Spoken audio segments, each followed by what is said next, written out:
So good day, ma'am. So today, ma'am, I'm gonna talk about that product. So kaning that product, ma'am, is muna akong napili sa akong PIT. So natay given niya A equals 1, 2, 3.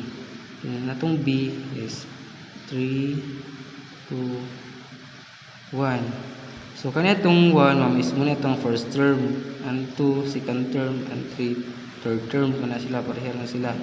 So atong first term is nag-derive sa x, y, and z. Ano siya? Z. So ano siya, ma'am, ato siya iuban ang puros x and y and z.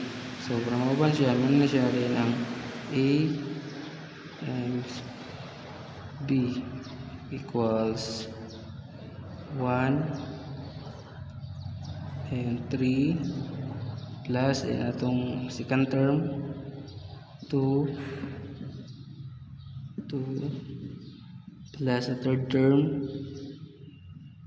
3 and 1. So next then, ma'am, is ato na siya is times. Kani 1 times 3 is equals to 3 plus 2 times 2 is equals to 4 and 3 times 1 is 3 again. So next is ato na siya i-add. So muna na siya din exb equals 3 plus kani sila tanan is 3 is 4 and kan 3 is 10 ang answer. So muna na itong answer rin, ma'am.